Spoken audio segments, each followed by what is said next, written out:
Hi, I'm Dr. Musil, and welcome to Lecture 12, Critique of Kantian Deontology, where we talk about what William Frankena has to say about Kant's version of deontology, now that we're all professional academic Kantian experts, right? Now that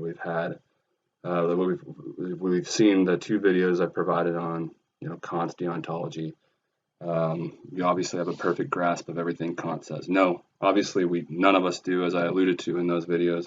And I highly encourage you, if you're still kind of struggling with Kant, go out, maybe reread, the text. That always helps. But go ahead and look up other videos. Maybe hearing someone else talk a little bit about what Kant has to say could help you. So, and that's true of any of these lectures or any of these people we talk about. It never hurts, I would say, to listen to another lecture on that particular thinker to try to help elucidate, what it is they're actually getting at.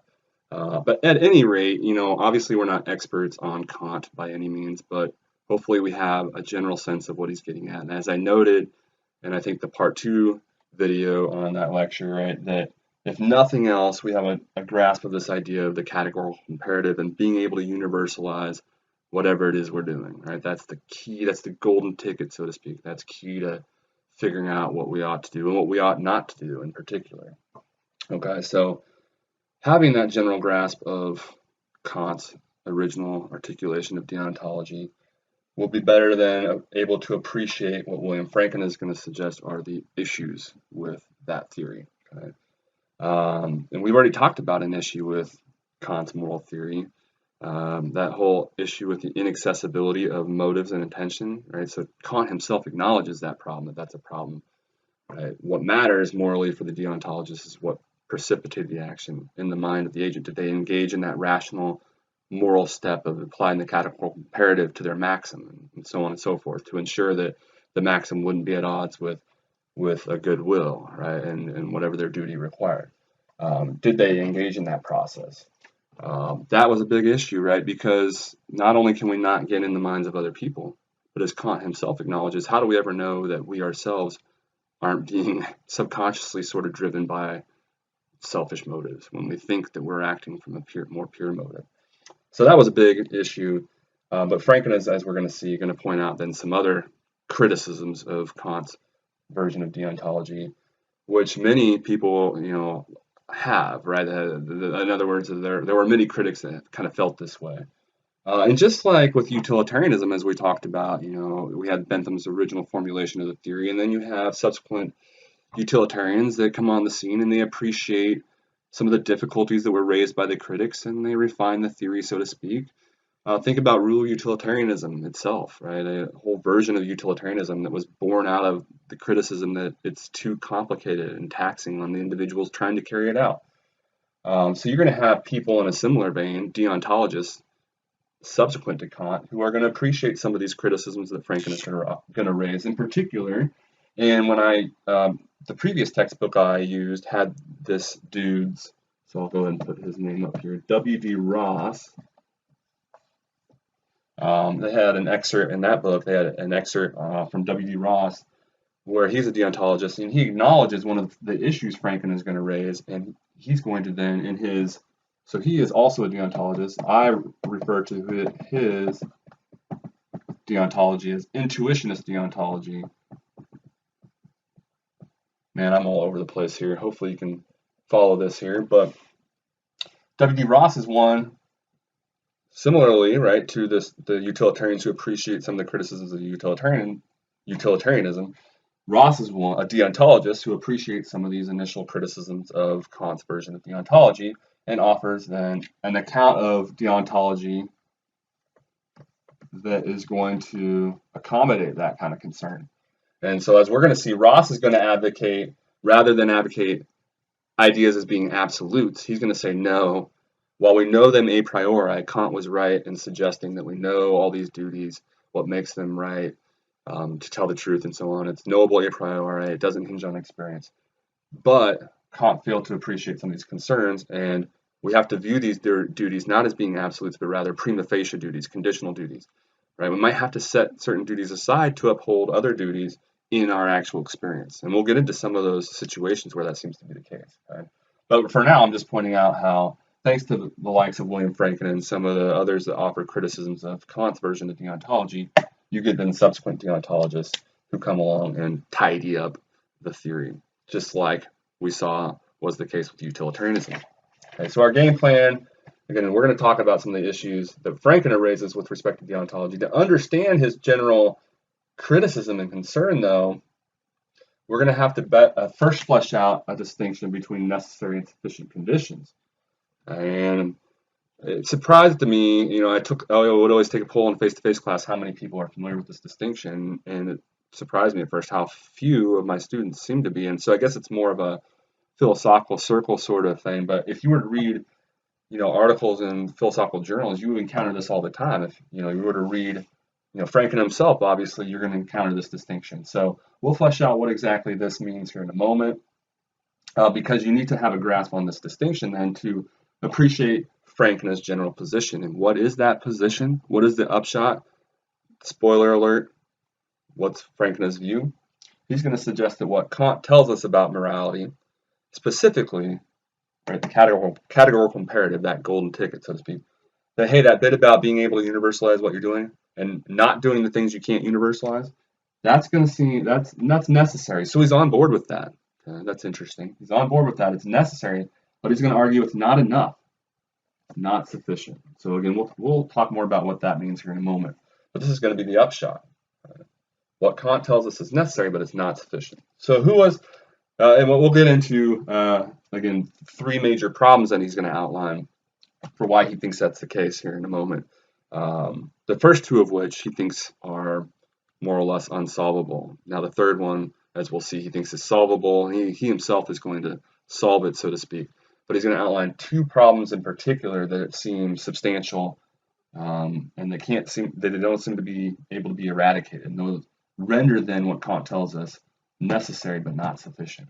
So let's go ahead and dive in. Turn into slide 2. Who is William Frankena? He was actually pretty prominent, at least in philosophical circles, as an American philosopher, taught at the University of Michigan for decades. And the University of Michigan is a fairly highly touted academic school in general, and it's really well respected in philosophical circles. So, and he taught there for decades. So pretty prestigious guy, pretty well known, especially in moral philosophy. And all of what we talk about is from probably his most famous book that was titled, are you ready for this? Get ready for this. Are you ready? His book was called Ethics. That's right, Ethics. So I think he could have done a little bit better if you couldn't tell on the title. But as I've already, I think, intimated, he does a great job, I think, of succinctly or concisely spelling out some of the major issues people had with Kant's original version of deontology. So that's who he is in general. Without further ado, let's go ahead and dive into this distinction that I mentioned earlier that we have to understand to appreciate his general position with respect to Kant's moral theory, specifically that idea of the categorical imperative. So turning to slide 3 then, let's flesh out this distinction then. So we're going to go ahead and get rid of Frankena here for a moment. Oh man, I'm all over the board today. And we're going to talk about, I'm just going to key in on the examples I actually use on the slides. So we're going to talk about, when we talk about necessary and sufficient conditions or principles, we're talking about those with respect to a kind of outcome. So we're going to talk about, pretend this is a face-to-face class, and so that we would have a certain number of sessions each semester, right? I typically teach in a night class that meets once a week, so 16 to 18 sessions. And my attendance policy is suggested in this example, right? It was, there really wasn't any consequence for missing sessions up to a point. And then if you miss more than 4, though, you can't pass the class. No consequence other than not being, having my wisdom, let that seep in. And, I like to think class is meaningful. But other than that, right, you wouldn't, be penalized. Other than missing more than 4 classes, well, then you can't pass the class. Okay? So we're talking about the outcome we want is passing the class. And so the first thing we're going to talk about is a necessary condition. So I give you an example of a necessary condition for passing the class. What is a necessary condition? It's just like it sounds. right? If you were to try to just define it on the face of it, right? It's something that is necessary for something else to happen, or it's something that's required. So you want to pass the class, one applicable necessary condition then is not missing more than 4 sessions. That is a necessary condition for this, okay? I shouldn't draw an arrow up there necessarily. So if you want this outcome, this has to happen. You can't have this without this.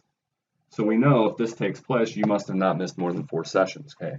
So that's a necessary condition. That's an example. Now, just because you didn't miss more than 4 sessions, you satisfy this. Does that mean you pass the class?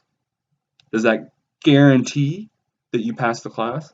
That's what it would mean to be sufficient. A sufficient condition or principle guarantees the outcome. Okay, is this sufficient for passing the class? Does that guarantee that you'll pass the class? The answer is no, right? Because you might have showed up to every single class, but you were totally tuned out, right? You never listened to anything, or for whatever reason, you just didn't get enough of the points, right? You didn't get 60% of the possible points. So although you met one necessary condition, you didn't meet another. Okay, so ultimately, the whole point being, spoiler alert for the next slide, right? These aren't directly connected. A necessary condition need not be sufficient, right? And that, just because something is a necessary condition for something doesn't mean that it'll be sufficient, as is the case here. This isn't sufficient for passing the class. And as we'll see in the next slide, I'll give you an example of a sufficient condition not being necessary necessarily either. Necessarily. You get the idea, right? So there's no direct relationship. Just because something is a sufficient condition for something else doesn't mean it will be necessary. So hopefully at this point, at the bottom of slide 3, I give you an example then of a sufficient condition where if we add, right, if we were to imagine this was a longer sentence and couple that with 60 or more % of the possible points. So how does it read? So a sufficient condition for passing the class would be receiving at least 60% of the possible points and not missing more than 4 sessions. So taken together, all of that is a sufficient condition for passing the class. If you don't miss more than 4 sessions and earn 60% or more of the possible points, you will pass the class. Okay, so this all taken together is a sufficient condition for that. Turning to slide 4 then, we already talked about the way in which, a necessary condition need not be a sufficient condition, right? Just because this is necessary doesn't mean that it'll be a sufficient condition for that. Well, it works the other way too, as I was suggesting a moment ago.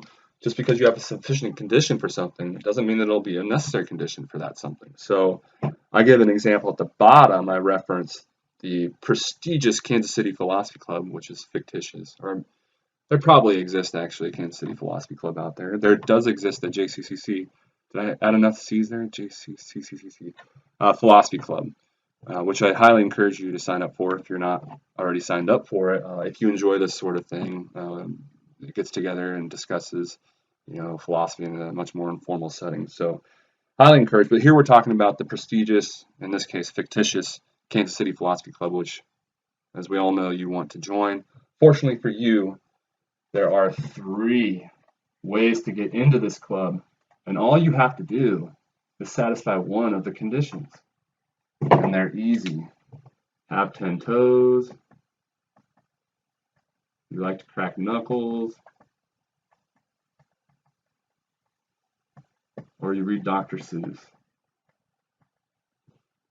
So those are, the idea is you meet either any one of those 3 and you're in the club. Actually, I should have put those over here. So those are the 3 things you could do to get in. Be admitted into Kansas City Philosophy Club, KCPC.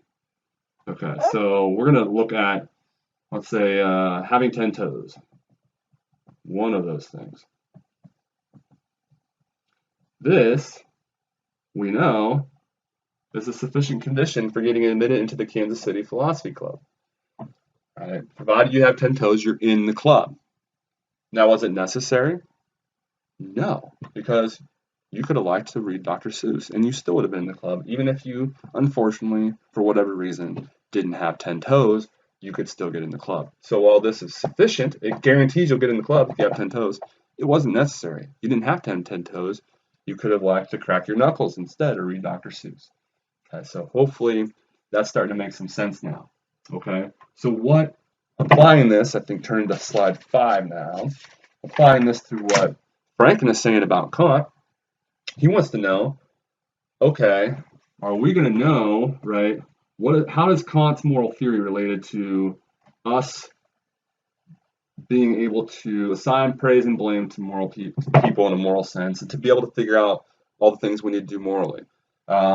So the outcome we want is to be the moral know-how we need to, right? So how would you want to put that? Being fully morally equipped, or however you want to put it. Being fully morally equipped. I could probably put that in a much better way, but being fully morally equipped. In other words, knowing who to praise and blame, right? When we ought to praise somebody and when we ought to blame them, what to do in particular situations, right? Are we going to be able to know all that? And we want to know Kant's moral theory, right? How is that related to this? And specifically the CI, this bit about universalizing stuff. And what he's going to say is, hey, this stuff Kant tells us, actually it is necessary. So he likes this bit about being able to universalize what you're doing. Okay? I think that's important to point that out. But he's going to say it's not sufficient. So given everything Kant tells us, it doesn't guarantee this. Okay? It's necessary to be fully morally equipped to try to universalize what you're doing. But applying Kant's theory it's not going to allow us to know what we ought to do in all conceivable situations. It's not going to allow us to know who we ought to praise and blame in all scenarios. Okay, so that's the relationship he's going to argue exists here, right? That it's what Kant's given us is necessary, but it's not sufficient. Okay, so turning to that then, well, in his words, I just meant to mention this. This is the top of slide 5. He says, quote, "Is Kant's criterion," and by that he means the categorical imperative, "sufficient as well as necessary for determining what is morally right or obligatory," end quote. So then we turn to slide 6 and we start getting into the specific problems that he enumerates, okay, which demonstrate this, he thinks. The first two of which are substantial, right? And we're going to suggest this is the case. The third one, it's an issue, but Frankena himself is going to kind of solve it for Kant. Okay, so let's go ahead and turn to those problems then. And I'll go ahead and leave Ross up here for a second because we are going to allude to the problem he kind of addresses. So the first thing we're going to have an issue with is absolute duties. And that's what Ross is going to appreciate, that concern. And specifically, Kant, how can you view duties as being absolutes when it seems like we have situations where we can't possibly uphold multiple duties at the same time? In other words, we're going to have to not do or uphold one duty in order to do or uphold another duty. So Kant, if you're going to view duties this way, how do you accommodate or explain what to do in practical scenarios where duties conflict? So what to do about those situations? And that's where Ross comes on and seems to say, hey, look, this is a problem. That's why you can view these duties as being knowable a priori through intuition, Ross says, or through application of, in our reason, the categorical imperative, Kant would say. So we know these a priori, they both say, right? But the application of these duties can't be thought of as absolute. Ross agrees and argues. They must instead be viewed as conditional, he's going to argue, or prima facie duties. He calls them prima facie. On the face of it, they're duties, they're conditional, not absolute, because we might, he agrees, have to set one duty aside to uphold another duty. I might, at some point, I mentioned how, the other textbook I used for a while, I would give a lecture on this. I might offer a video lecture on this at some point because I think it is pretty useful and interesting to see sort of what results from these criticisms. But so that's the first one we'll talk about here more in a second. And then he's going to suggest that there's this inability, contrary to what Kant thinks, of course, inability on the part of the golden ticket, so to speak, or the categorical imperative, to establish, in fact, all of our duties.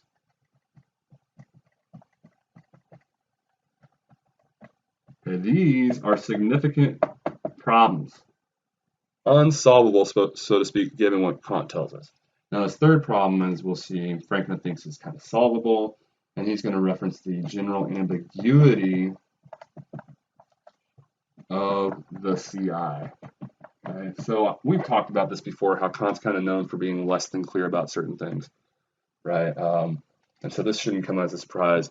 He could have been a little bit clearer, Frankena wants to say, and I kind of agree with him for what it's worth, that what Kant tells us about the categorical imperative, it could have been a little bit clearer what he meant by it. Now, we have this general sense that, we can't act on a maxim if it doesn't pass the categorical imperative test, right? But what do we do when a maxim does pass the CI, right? So as we'll see, we have maxims like tell the truth, don't kill innocent people, tie your left shoestring first, whistle when alone in the dark. These are examples he gives, right? These are all maxims that pass the categorical imperative test, but should we view them as duties?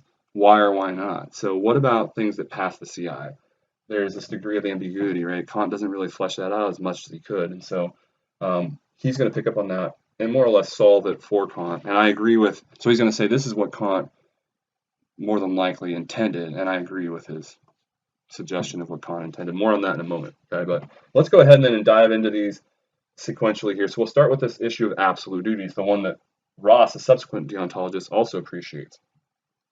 So Frankena is picking up on that, again, the absolute rigid sense of duty that Kant seems to have. Again, this is the same issue Kai Nielsen had when he was talking about the moral absolutist, the way he even referred to this type of moral theory, the deontological camp, the moral conservatives, references them as moral absolutists. That's the problem, right? That they suggested these duties applied categorically or absolutely without exception, and that then allowed them, right? Think of it like the cave scenario. You might think of it as we had two duties there, right? Not to kill an innocent person, but also a duty to help others. And hey, there's 20 others behind us we can help by killing this innocent person. So that would be an example, Frankena would point out, of where you can't uphold both those duties at once. And this is the sort of issue I was raising, the reason why I brought up Nielsen. He would agree that this view of duties as being absolutes, they don't allow for exceptions. That's what he was finding problematic and what he was trying to, again, home in on with respect to the Fat Man in the Cave example. Okay, so Frankena points out the quote, this is a quote from his book, Ethics. Quote, Kant talks as if he can show that promises ought never to be broken. And so Frankena points out, look, not only does he really never establish that, but in fact, it seems like there are cases where we ought to break the promise. Go way back, what was that? Was that lecture 7 when we were talking about rule and act utilitarianism, I think? We gave Plato's famous madman example where your neighbor comes back wanting their gun and they're in a fit of rage. If you're a Kantian deontologist, you know that gun is in the closet right next to you. You have an absolute duty to tell the truth. Oh, here's your gun. It's right here. And that seems to be problematic because you also have a duty to help others, namely the person he's really ticked off at and about to go kill. Don't you also have a duty to help them, especially when their life is on the line? And this seems to be problematic then. So this is the kind of issue that Frankena is alluding to. How can you, if you view these duties as absolutes, what do you do when it's not possible to uphold them absolutely all at the same time, right? For example, again, that tell the truth. Well, if you tell the truth, then you're not going to be able to help the significant other, and they're going to lose their life. If you help the significant other, then you're not going to be able to tell the truth. So this version of duty or notion of duties of being absolutes is an issue when, in practice or in our experience, living out our lives, these duties conflict, and it's not possible to uphold them all. And so he gives examples, right? He says, quote, keeping a promise might on occasion prevent one from helping someone in trouble. So I promise I'll be at your house at 8 o'clock so we can study for the ethics test. Okay? I promise I'll be there at 8. And I'm on my way and I see somebody, in a car that's burning on fire and they can't get out and they need help. I have a duty to help others. I have a duty to fulfill my promise. Again, I can't, the idea being if I stop to help the stranger or the person in the car, then I'll be late and I won't fulfill my promise. I can't do them both at the same time. What Kant gives us isn't good enough, right? It's not sufficient to figure out what we ought to do in those kinds of scenarios. Okay, so again, the idea is Kant's theory is not able to, it doesn't fully equip us to figure out what we have to do in these scenarios where these duties seemingly conflict. Okay, Ross is going to accommodate that concern. So this ultimately leads Frankena to conclude, quote, Kant's arguments, even if good, do not prove as much as he thinks. So let's move on to issue number 2. He's skeptical of this, relying solely on this idea of the categorical imperative to establish all of our duties. So you recall illustration 4, famous 4 illustrations of duty that Kant provides, is the well-off or prosperous curmudgeon. The guy that's billionaire but wants nothing to do with others and remains hands-off and refuses to get involved and help others that are obviously in need. And remember Kant's point, although we could conceivably universalize that, we can envision it as being, I should say, a universal way that people behave, right? Kind of being a universal law. There was no logical or rational contradiction in imagining that being a way to universally behave.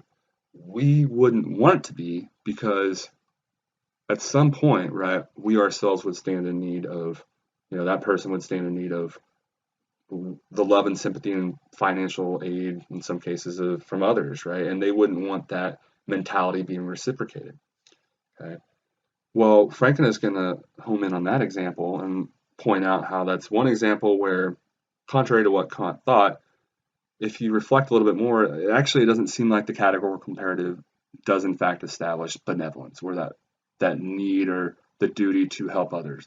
Because if we go back to that 4th illustration, right, he wants to say there's 2 ways out, so to speak, or 2 ways that make sense where we can imagine someone who's applying the categorical imperative who wants to act that way, right, where they don't get involved, they have the opportunity to help, but they don't want to get involved in the plights of others. And he says, look, there are 2 kinds of people for whom they might apply the categorical imperative and yet still not be convinced after applying the categorical imperative that they have a duty to help the others. Take, for example, someone, he says, who's so well off, right, a billionaire who maybe is, I don't know how it's possible, right, but so emotionally sound, right, that they would never need financial, emotional, or any kind of support from others. Imagine, right, maybe they're few and far between, but they're out there. There are those types of people.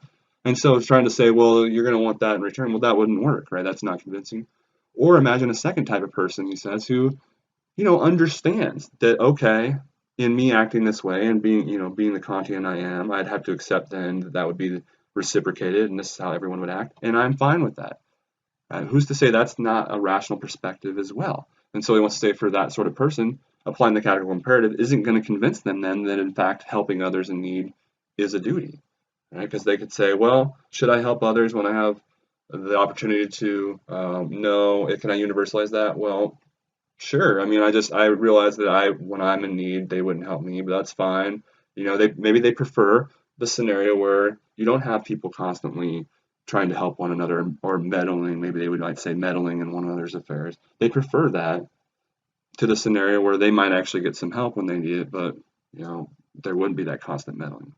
Okay. Well, again, he wants to say that seems rational, and then your categorical imperative, Kant, it didn't convince them that benevolence is a duty. And so that's an issue for Frankena, because as we'll see on the next slide, he agrees with Kant that helping others when we have the opportunity to is a duty, and is pointing out that the categorical imperative, contrary to what Kant thought, failed to actually show that. Okay, so this is him describing again those 2 types of people for whom applying the CI would fail to demonstrate benevolence as a duty. He says, quote, "It is not hard to imagine a man whose fortune is fairly sure," like we talked about, the billionaire who imagine, again, it's not just fortune is fairly sure financially, but they wouldn't need the love or support or an emotional sense, right? Imagine that there's some people out there that are super strong emotionally, financially, and so on. Quote, "It's not hard to imagine a man whose fortune is fairly sure, or one who is," the second type of person, "or one who is willing to be consistent and to take the consequences of his maxims being universally acted on." I'm fine with that. We just won't have people intervening in one another's affairs, including coming back my way. That's fine.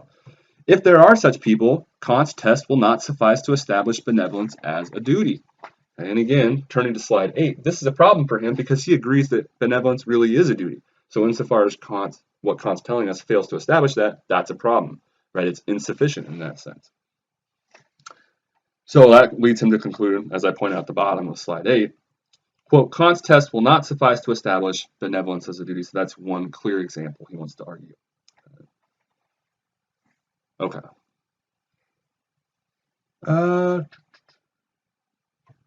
Let's go ahead and turn to slide 9 then. So these two, how do you solve these? He wants to say, given what Kant gives us, what Kant tells us. Specifically, again, that idea of universalizing or not doing things we couldn't universalize. How do you solve these two issues? Okay. Now this third one, it's a problem given what Kant tells us, but given what Kant probably meant, we can still solve it. Okay. So what's the issue? We have, again, a general sense of what it means if a maxim, right? We're about to do something. What's the corresponding maxim? The maxim is basically, as we mentioned, right, the mode of expressed in universal terms. And so we ask ourselves, would that maxim, would it be something we could imagine or would want to be a universal way of behaving?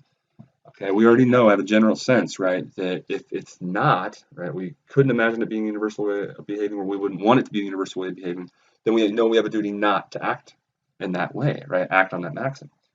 But what do we do about arbitrary maxims?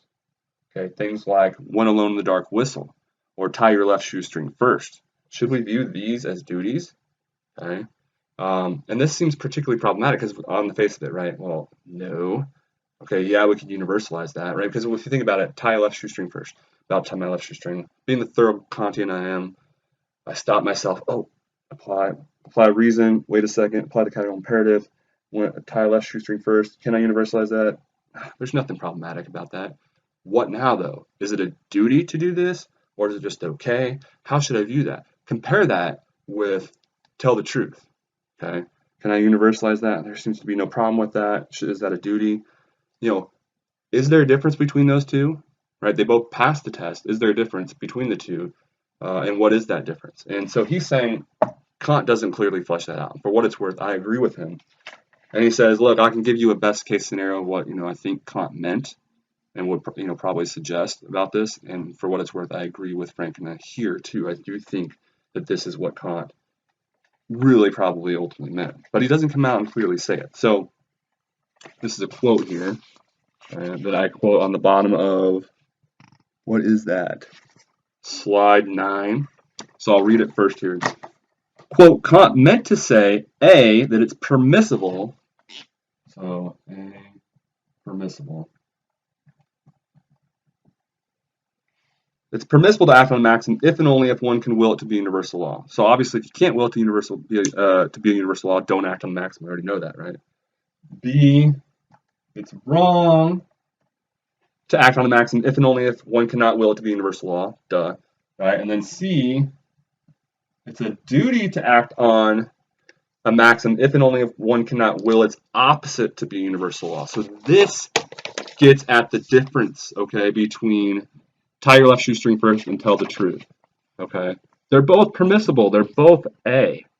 Okay? Yes, we could universalize tying left shoestring first. And, we can universalize telling the truth. But what makes telling the truth C, but not tie your left shoestring C? It's that we can't universalize the opposite of telling the truth. So I should have had tell the truth written up here as well. They both are A, right? But you should only view telling the truth as a duty because you couldn't will the opposite to be, right? Not telling the truth. You couldn't equally will that to be a universal law. Versus, that's not true of the arbitrary maxims like tie your left shoestring first, right? You could have equally universalized tie your right shoestring first. See, that's the difference, okay? And that's what he's picking up on here. So while tie your left shoestring first is permissible, it passes the test, it's not a duty because you could have willed the opposite. Versus telling the truth, not only is that A, that's permissible, you have to do it. It's a duty, it's C, because you can't will the opposite, not telling the truth, to be a universal law. Okay. So again, I think that's very important, and I think he's right that this is ultimately what Kant was getting at. Okay, okay, so look, we get rid of this problem for you, Kant. Thank you, William, Mr. William Frankena, but we still have these two. And that seems to be an insurmountable difficulty then for the Kantian deontologist, Frankena wants to argue. So if we turn to 10 for a quick summary here, So in this most favorable light, right, we got rid of that third problem. We can get rid of the, sort of clarify the issues regarding the ambiguity of the CI. You still can't, given what Kant tells us, again, these things insurmountable. Okay, so even if it's the most favorable light, as I put it, Kant's moral criterion or the categorical imperative proves to be at best necessary, not sufficient. Okay.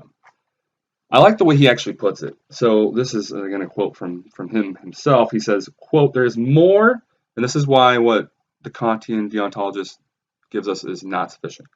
"There's more to the moral point of view than being willing to universalize one's rules." And they don't realize that, right? The idea is here. They just give us the CI and act as if that's it, right? You know, don't do things you can't universalize, and that's it. And we'll say, no, that's not good enough. There's these other problems. So there's more to the moral point of view than being willing to universalize one's rules. Kant and his followers failed to see this fact, so that's why what they gave us was not sufficient. Although, and this is him conceding that what they said is necessary, although they are right in thinking such a willingness is part of it. So that's interesting. He is acknowledging this bit about CI. Hey, I do like that. When it comes to figuring out what we ought to do, it does seem part of morality. It does seem like what it means to do the right thing, to not do stuff you wouldn't want to be universalized. So he's on board with that. That does seem necessary. His issue or his problem is just telling me that's not good enough, right? Because I'm not going to be able to know what to do, right, in all situations, you know, and it won't, in fact, establish all the duties I have, and so on and so forth. So I like what you're giving me, but it's not good enough. Right? That's the upshot, or that's really the ultimate stance that Frankena takes. Okay, so you know we spent a lot of time dissecting deontology and Kant and talking about what his theory looks like, and here we talk at length about what Frankena has to say regarding Kant's deontology. So turning then to the reflection, here you have the opportunity to chime in. What do you think of Frankena's criticisms? Is he right to suggest that what Kant says about morality is necessary but not sufficient? Do you agree with the ultimate upshot, right, that Kant's theory is lacking? And if so, is it for the same reasons that he alludes to? Maybe you also find it problematic that you can't access our motives and intentions. The problem that we've been alluding to since the Lecture 11 videos. That might also be something that renders it insufficient in some sense. How about that sense that, hey, at least Kant was right that being able to universalize what you're doing, that does seem important to what we mean by morality. Is he right in that regard? Or do you want to argue, contrary to Frankena, that he's not even right with respect to that? That when it comes to doing the right thing, you need not be able to universalize what you're doing. That's not always necessary. So maybe you disagree with this very notion. And what about the idea that we can't salvage absolute duties? Are they unsalvageable? Given this sort of issue, this idea that they'll always conflict, right? There'll be, maybe not all the time, but there will be definitely times where to uphold one duty, you have to set aside another. Is there any way to salvage the idea of this notion of absolute duties with that issue in mind? And in class, I typically say the only kind of way I can think about it is if you imagine, right, there's only one absolute duty, in which case, and it would never be at odds with anything. But once you introduce, I think, any more than one, isn't it at least conceivable that there will be these instances where they might be at odds with one another? And then what? Then what do you do? Then you seem to have that problem. So I don't know. Maybe you'll be able to solve it. So that, again, is question 3 on reflection time. So those are the 3 questions there. So there you have it. There's deontology. We unpacked a lot with Kant. You're all Kantian experts now, right? And well, maybe not, right? But you're at least familiar with the categorical imperative, the general ideas that Kant was getting at. Why it's problematic to view things like the utilitarians and to emphasize the consequences, because then we start praising people that had bad intentions, or at least not morally praiseworthy intentions, he would argue. So we talked about all that. We talked about deontology in general, and again, it's sort of emphasis on the motives and intentions of the people and what precipitated the action rather than what follows the action. And we talked about all those illustrations of duty, the propositions of morality. So we unpacked a lot with the deontology, which then put us in a position to understand Frankena's issues with deontology. So hopefully these issues that he raises kind of make sense, and you're able to explain, say if you were to address them on a quiz, right, you would be able to explain these issues and then how they relate to that idea that what Kant gives us is, while necessary, not sufficient. You'd be able to unpack that distinction as well, right? Necessary versus sufficient conditions and principles. So this is the last lecture in this section of the course. We did a lot of very substantial stuff here in the second part, or second section of the course. There were very important lectures, particularly that the first part of lecture 7, when we unpacked a lot of those terms and concepts at the beginning of the hedonistic utilitarianism lecture, and then also the beginning of the deontology, especially that part 1 of lecture 11.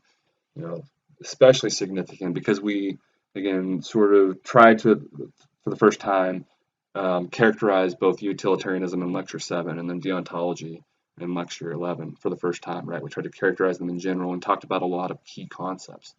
Teleological versus deontological, right over the good, good over the right. So, especially if you're struggling with Kant, go back, review the lecture 11 videos, and, especially the first part, lecture 7, and then first part, lecture 11, we did a lot of important general concepts and distinctions. So those are particularly important.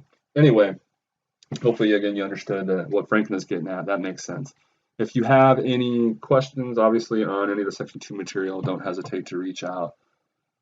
We, at this point, have gone through, then, two of the big three moral theories. And I've mentioned this before, but as a quick reminder, what I mean by that is if you were to poll academic moral philosophers who subscribe to a moral theory, I would argue, 95% of them, let's say. I don't actually know the numbers here, but you get the idea. 95% of them would subscribe to one of the big three.